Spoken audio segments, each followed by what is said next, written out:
Hello guys and gals and welcome. So I wanted to do a quick recap, kind of like highlight video on the patch notes. So buckle up because we're going to run through everything really fast and I'm going to see if I can get you to up to date on 2.6 and some of the crazy changes that are in here. First off, let's go over the rune words. So we're going to go over them really quickly. And that is, first off, they added Cleansing Aura to the Cure helmet, which is pretty powerful and has a lot of interesting repercussions. I think we're going to see a lot of people using that helmet now. They did not touch ground. They did add Cannot Be Frozen to the Hearth helmet. They did not touch the Temper helmet. They did some sweeping changes to the Hustle rune word, both in its armor form and in its weapon form.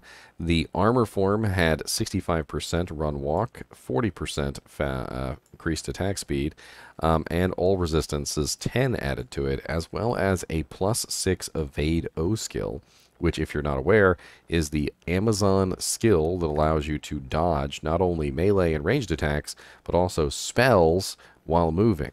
And this allows you to get a pretty decent level of evade, up to about 50% evasion with relative ease, which has put the Hustle armor in a very interesting position as far as melee and ranged characters, because it offers some just pretty sexy options there in terms of survivability.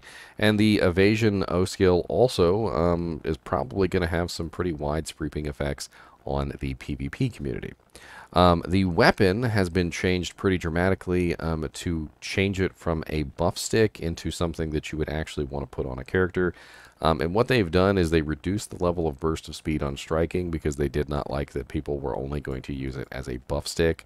And they added in level 1 Fanaticism aura as well, so that now it has Fanaticism and level 1 burst of speed on striking together.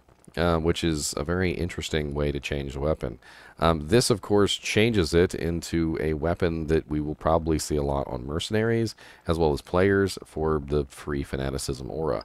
As of right now, there's only two ways to get your hands on Fanaticism aura, which is the Faith Bow or the Beast Axe, and neither of which are particularly cheap. But this one, coming in at a co-rune, offers literally Fanaticism aura for the dirt cheap price of a co-rune. It's rather interesting. They also upped the enhanced damage from 150% to 200, so to make it a little bit more of an interesting choice as far as a weapon goes. I have a feeling we're going to see a lot of these on mercenaries, and it actually works out pretty nicely on a player too, although that +6 evade on the Hustle armor is rather sexy. The Mosaic rune word has seen some pretty sweeping changes as well.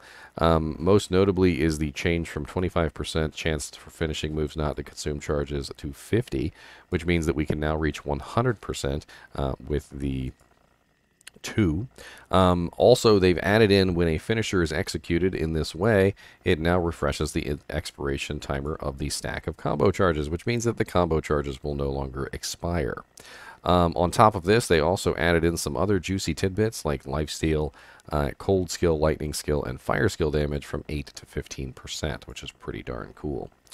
The Metamorphosis Werewolf helmet didn't really get very many changes.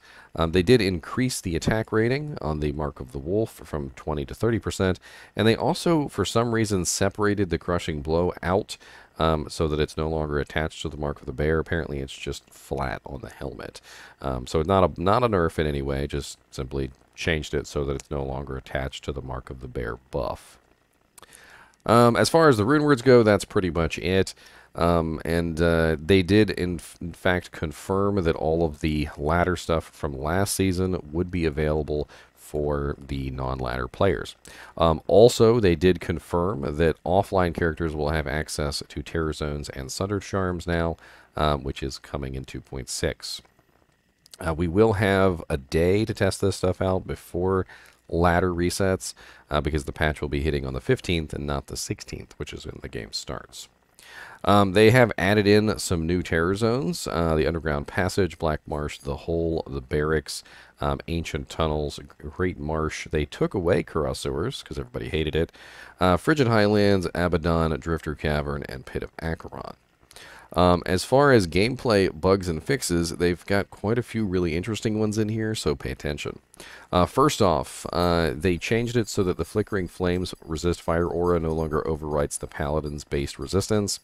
They also fixed the Paladin's Blessed Aim aura from overriding the Amazon Penetrate skill, so big their buff there to the Amazons. The Assassins got a huge buff in the form of the Trap skills, will now benefit from negative enemy lightning resistance, or fire resistance, depending on which trap you're using. Fixed an issue where missiles created from martial arts charge-up skills would not be gaining the benefit of the plus to elemental skill damage modifiers. That's a big one for the Mosaic Rune Word. And the Amazon saw probably the most sweeping changes here, which is Strafe was finally fixed so that the attack rating works with it. The Strafe weapon damage was finally fixed so that now that it actually does its correct damage output. The attack rating on Power Strike was fixed, and also Multi-Shot now has an updated tooltip. Sorceress got a pretty big buff and a pretty big nerf at the same time.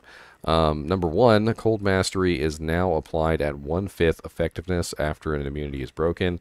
This means that even if you have something like 240% Cold Mastery versus a monster that was immune, despite them being broken, it will now only deal out 20% of its total effectiveness, which means that, like, for instance, if you had 240% Cold Mastery, it would be something like 48% negative to the monster, which is still a pretty impressive amount of negative resistance, and very, very much so could help you kill the target, but it's not going to be as crazily overpowered as it was before, which is where you had Cold Sorceresses running around breaking everything down to negative 100%.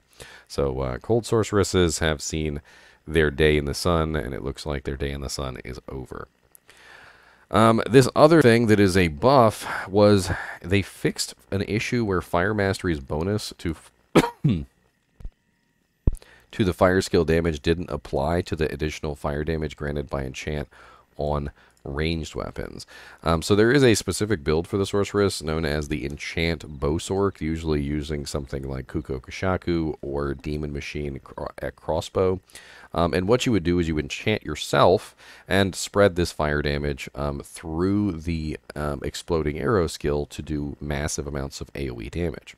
The problem with this is that apparently Fire Mastery was never applying its bonus to the fire damage that was being added by enchant to the bow. Which means that those enchant bow sorcs are now basically getting a huge buff. Now that Fire Mastery is actually going to be applied to those effects, that means that the enchant bow sorc may actually be overpowered at this point, because she was always particularly good. She was always decent. She wasn't like end-all, be-all, like ridiculousness, but she could very easily handle herself. And now that they fixed this, who knows exactly how high her damage is going to go. Because if Fire Mastery wasn't working before, and now it is, we're talking about multiple times more damage than she had before. We're talking about like in excess of 2 to 3, maybe even 4 times the damage output that she currently has. Another big change is the Druid. The Druid Shockwave skill was in fact a bug, as I had always maintained, and they have fixed it. And they even put a note here. They said, we wanted to implement targeted changes and buffs for the Druid instead of having a particular Druid build be strong because of a bug. And unfortunately, Shockwave was in fact bugged, and now it is fixed in 2.6. So for those of you who have built Shockwave Druids, I'm sorry, but they're not going to be worth a whole lot after this patch. So you might want to think about what you want to do with your Shockwave Druid after 2.6 hits. They also fixed a lot of various bugs. For instance, there was a bug with Andariel. If she had been quest bug, she was not giving the correct treasure class in the Terror Zone. That has been fixed, and they fixed various act bosses and quest treasure classes for a lot of monsters throughout Terror Zones. So it looks like any of the bugs that we have seen in the past involving the monsters not dropping the correct items because their Terror Zone treasure class wasn't being updated has been fixed, which is good. A lot of various bug fixes here, nothing too amazing in this section. And there was some modding changes, of course, because we do have quite a few changes to the way that skills are working. So the mod scene is going to have to update some of their files. They've gone over what it is that you're going to have to update to make sure that your mods are still compatible with the game.